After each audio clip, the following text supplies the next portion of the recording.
आज यहां राहुल गांधी जी ने सभी के सामने कहा कि हिंदू धर्म को मानने वाले जो अपने आप को हिंदू कहते हैं वो हिंसक है।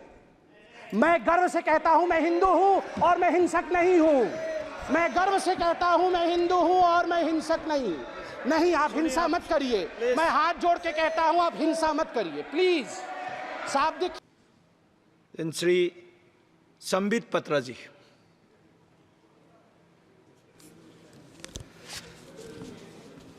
आप सभी को प्रणाम। पीठासीन महोदय, आपको बहुत धन्यवाद। राष्ट्रपति महोदया के अभिभाषण पर आपने मुझे धन्यवाद प्रस्ताव पे बोलने का सुअवसर दिया है। आज मैं इस सदन को भी धन्यवाद देना चाहूँगा कि आज 1 जुलाई को, जो कि डॉक्टर्स डे भी है, एक बहुत बड़ी चिकित्सा का काम गुलामी के खिलाफ हुआ है।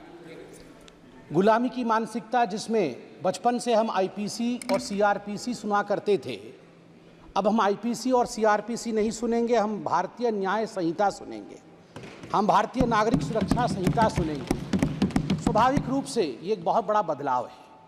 मुझे दुख इस बात का है और मुझे कई बार कष्ट इस विषय को लेकर होता है कि ये बातें सुनने में छोटी छोटी लगती होंगी, ये बातें सुनने में शायद महत्वपूर्ण नहीं लगता होगा कि आईपीसी और सीआरपीसी था, भारतीय न्याय संहिता हो गया तो क्या बदलाव हो गया। ये एक बहुत बड़ी छलांग है, ये मानसिकता में परिवर्तन है। आप सोच के देखिए, अंग्रेजों द्वारा बनाया गया कानून घसीटते हुए हम हिंदुस्तान के 75 वर्ष आज़ादी के हो गए थे, फिर भी हम उसे घसीटते हुए ले जा रहे थे। एक नरेंद्र मोदी को आना पड़ा बतौर प्रधानमंत्री यह सोचने के लिए कि we have to change this mentality, we have to come above this and we have to in a way end this enslaving mentality of the society of India. I thank the Prime Minister, I thank the Home Minister, and I thank each and every one of you for supporting this. सभापति महोदय, तीसरी बार मोदी जी की सरकार बनी है और हर जगह खुशी का माहौल है। हम भी खुश हैं, स्वाभाविक रूप से सरकार बनी, हम खुश हैं। देश की जनता तो खुश है ही कि मोदी जी की सरकार बनी। और विडंबना देखिए, जिनको हम सोच रहे थे कि दुखी होंगे कि हमारी सरकार बनी है और उनकी सरकार नहीं बनी, वो भी खुश है। तो मुझे तो समझ में नहीं आ रहा है, अगर चहुंदिक दिशा में खुशी का वातावरण है, हम खुश, देश खुश, वो भी खुश है, तो खतरे में कौन है और भयभीत कौन है? किसी को भयभीत नहीं होना चाहिए बंधु। आप तो खुश हैं, आप तो खुशी जाहिर कर रहे हैं, और डबल खुशी तो हमारे पास है। हमारे पास खुशी इस बात की भी है कि हमने सरकार बनाई है, और खुशी इस बात की भी है कि एलओपी राहुल जी बने। डबल खुशी है। और एक राहुल जी नहीं बने हैं, दो राहुल जी। आज एक राहुल जी ने कहा मैं आज एक नहीं हूं, मैं 2। जब एक राहुल से इतना बड़ा एसेट का हमें प्राप्ति हुई थी, आप सोचिए 2 राहुल से इस देश को कितना लाभ होगा। और मुझे लगता है हमारे जो विपक्ष के साथी हैं उन्हें भी 2 राहुल से बहुत ही लाभ होगा। नहीं, अच्छी बात है। देखिए, राहुल जी एक एसेट हैं, इसमें कोई दो मत नहीं। मुझे लगता है विपक्ष के मेरे साथी भी इससे सहमत होंगे कि Rahul ji is an asset. Now we have double assets. बंधुगण, मुझे कष्ट इस बात का होता है, मित्रों, मुझे कष्ट इस बात की होती है कि ये दुखी इस विषय से नहीं है, ये दुखी इस विषय से नहीं है कि सरकार उनकी नहीं बनी। बिकॉज आज राहुल जी ने कहा है कि मैं खुश हूं, we are happy and we are contented. हमें खुशी है कि हम अपोजिशन में हैं। वो दुखी इस बात से नहीं है कि सरकार उनकी नहीं बनी, वो दुखी इस बात से है कि ये डूब क्यों नहीं रहे हैं, इनका 400 पार क्यों नहीं हुआ है। मतलब ये खुशी मना रहे हैं इस बात को लेकर कि इनका 400 पार नहीं हुआ है, और इस विषय को लेकर वो दिवाली मना रहे हैं।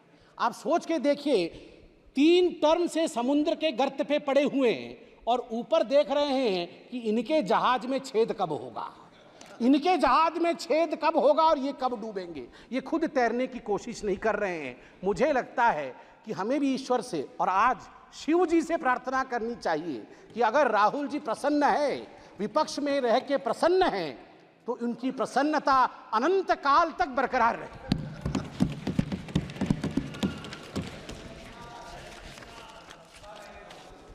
सभापति महोदय, मैं पहली बार सांसद बन के आया हूं। इससे पहले आप लोगों ने कई बार टीवी में देखा होगा। मुझे एक विषय, और ये पक्ष विपक्ष का विषय नहीं है। जब मैं 2010 में बैठता था टीवी पर और डिबेट्स होती थी, तो उस समय जब इलेक्शन डिक्लेयर होते थे तो अमूमन जो विषय उभर के आता था, तुरंत टीवी के एंकर्स के विषय में आज बातचीत हुई तो पहला विषय जो उभरता था कि अरे जातीय समीकरण क्या है, उस फलाने राज्य में चुनाव होने वाला है, वहां का जातीय समीकरण क्या है, वहां का धार्मिक समीकरण क्या है, MY समीकरण बनता है कि नहीं, कितने यादव है, कितने मुसलमान है, कितनी पिछड़ा वर्ग है, कितना अगड़ा वर्ग है, इस समीकरण से क्या हम सरकार बना पाएंगे, कौन सी पार्टी सरकार बनाएगी। टुडे आई कैन प्राउडली से that this narrative has been forever killed by the Honorable Prime Minister, Mr. Narendra Modi ji's narrative of development. For the first time in the Indian polity's history, the narration today is how many toilets have been constructed, how many Awas Yojanas have been sent to the poor people. पहली बार आज देश में चर्चा का विषय बना है कि देश में आज 12 करोड़ शौचालय हैं। देश में आज आवास योजना के माध्यम से 4 करोड़ घर पहुंचाए गए हैं। आज पीएम ग्राम सड़क योजना के माध्यम से 7,45,000 किलोमीटर सड़क बनी है। जल जीवन मिशन के माध्यम से 13 करोड़ घरों तक टैप वाटर पहुंचाया गया है। आज ODF 4 लाख से अधिक गांव आज ओपन डिफिकेशन फ्री ग्राम घोषित किए गए हैं। किसान सम्मान निधि आज लगभग 11 करोड़ 47 लाख किसानों को 3 लाख करोड़ रुपए उनके अकाउंट में डायरेक्ट बेनिफिट ट्रांसफर के माध्यम से दिया जा रहा है। Soil health card 23 crore soil health card बनाए गए हैं। उज्ज्वला के माध्यम से 9.5 करोड़ लोगों को गैस कनेक्शन दिया गया है। सबसे बड़ी बात है कि डीबीटी के माध्यम से लगभग 32 लाख करोड़ रुपए लाभार्थियों को दिया जा रहा है। याद करिए, एक ऐसा समय था जब तत्कालीन प्रधानमंत्री राजीव गांधी कहते थे मैं 100 पैसे भेजता हूं, 1 रुपए भेजता हूं, तो मात्र 18 पैसे नीचे पहुंचते हैं, बाकी बीच में ही समाप्त हो जाते हैं। आज मैं गर्व से कह सकता हूं कि प्रधानमंत्री नरेंद्र मोदी 100 पैसे पहुंचाते हैं तो 100 का 100 पैसा गरीब तक पहुंचता है, उसके अकाउंट तक पहुंचता है, कोई बिचौलिया खा नहीं सकता है।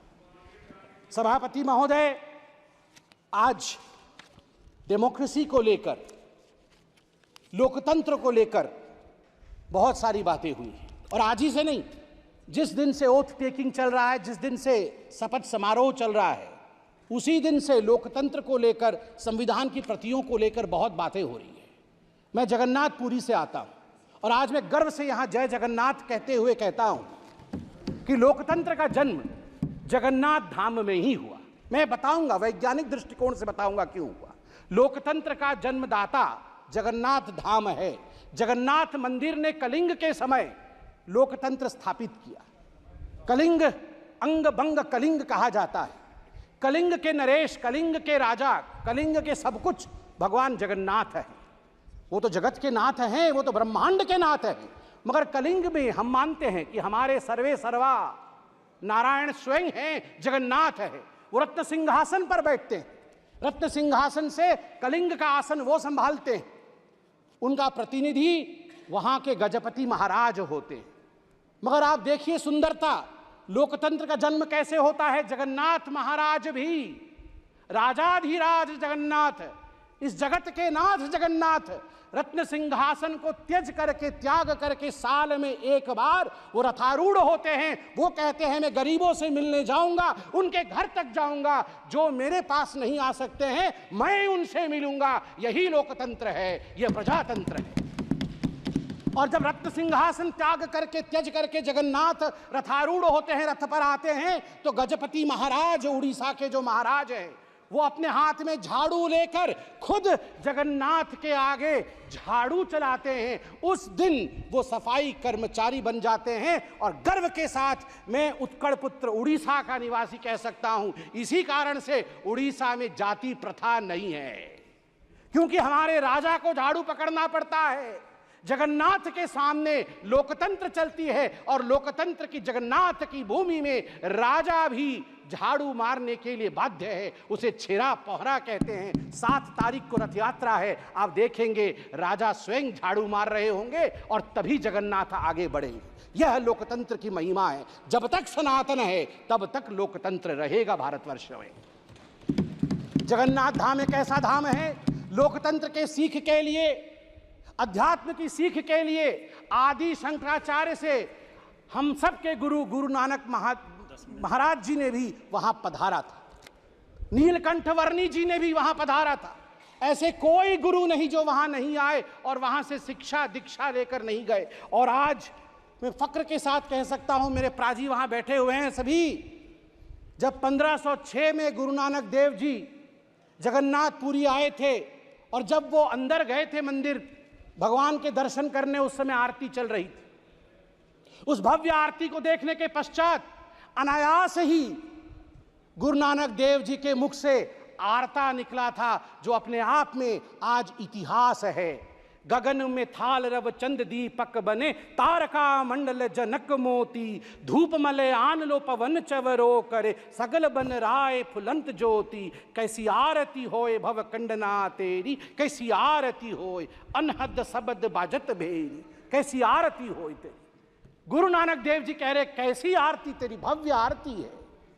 भव खंडना, भय खंडन करने वाला।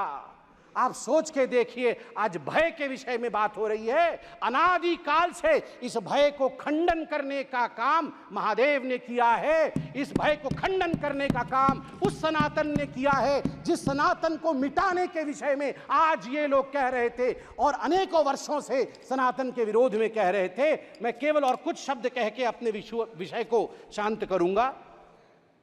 सभापति महोदय, आज मुझे बड़ी तकलीफ हुई कि हिंदू धर्म को लेकर आज यहां पर जिस प्रकार से विषय रखा गया है ये अनुचित है।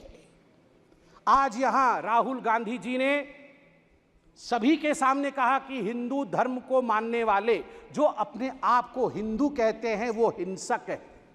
मैं गर्व से कहता हूं मैं हिंदू हूं और मैं हिंसक नहीं हूं। मैं गर्व से कहता हूं मैं हिंदू हूं और मैं हिंसक नहीं। आप हिंसा मत करिए। मैं हाथ जोड़ के कहता हूं आप हिंसा मत करिए, प्लीज शाब्दिक हिंसा मत करिए। सब लोग शांत होकर बैठिए। राहुल जी ने ऑन रिकॉर्ड कहा है जो अपने आप को हिंदू कहते हैं वो हिंसक है। ऑन रिकॉर्ड राहुल जी ने कहा है जो अपने आप को हिंदू कहते हैं वो हिंसक है। मैं ये कह दूं यहां पर, हिंदुओं ने कभी हिंसा नहीं की। सर्वे भवन्तु सुखिनः, सर्वे सन्तु निरामया, सर्वे भद्राणि पश्यन्तु, मां कश्चित् दुःख भाग् भवेत्। हमेशा ब्रह्मांड की कल्याण की चिंता हिंदुओं ने की है। मुझे कष्ट इस बात का भी हुआ कि डीएमके ने आज हिंदुओं पे पुनः यहां आघात किया है। राजा साहब ने अपने भाषण में यह कहा कि हिंदू महिलाओं को एंस्लेव करती है। नहीं, हिंदू महिलाओं को देवी के रूप में पूजा करती है, उपासना करती है। दुर्गा, सरस्वती, लक्ष्मी, विमला ये माताएं हैं हमारी। हमने कभी एंस्लेव नहीं किया है। ये बहुत गलत है। और मुझे लगता है राहुल गांधी ये नहीं जानते हैं कि शिव जी त्रिशूल क्यों रखते हैं। राहुल गांधी जी ने कहा शिव जी का त्रिशूल नॉन वायलेंस का त्रिशूल है। ना राहुल जी, हमारे सभी देवी देवता एक हाथ में शास्त्र रखते हैं और दूसरे हाथ में दंड या शस्त्र भी रखते हैं। यदि शास्त्र का पालन ना हो, धर्म का पालन ना हो, तो फिर शस्त्र उठा करके दंड देने का संवैधानिक प्रयोजन अनादिकाल से हमारे देवी देवताओं के पास था। इसलिए भय बिनु प्रीति नहीं हो सकता है। प्रीति करना होगा, इस देश से करना होगा, इस देश का जिंदाबाद करना होगा। चिल्लाइए मत, पीछे वो बैठे हैं जिन्होंने इन कहा था। आप बैठे। ना, बिल्कुल सही कह रहा हूं जी। आपने यहाँ शपथ में कह दिया। मुझे तो डर इस बात का है कि वह दिन भी दूर नहीं जब आप में से कोई यहाँ भी कह दे। भरोसा नहीं है। आप लोग धिक्कार का विषय है, धिक्कार का विषय है। यदि आप यहाँ पर जो संवैधानिक प्रक्रियाएं हैं उसको ताक पे रख करके आपने, और आप लोगों ने कहा सेंगोल हटा दीजिए। आप लोगों ने कहा सेंगोल हटा दीजिए। सेंगोल मतलब समझते हैं आप? सेंगोल एक तमिल शब्द है जिसका अर्थ है सिमाई। सिमाई मतलब राइटियसनेस, न्याय का दंड है। ये धर्म का दंड है। धर्म मतलब हिंदू मुस्लिम सिख ईसाई नहीं। धर्म मतलब धारयति इति धर्म, जो धारण करता है न्याय को वो धर्म है। ये दंड न्याय को धारण करता है, ये कभी ना हटेगा, ना हटने की इसके स्वप्न कोई देख सकता है। इतना ही कह के मैं पीठासीन को नमन करके धन्यवाद देता हूं। श्री अमृतधर सिंह ब्रार जी। रूडी साहब, प्लीज प्लीज।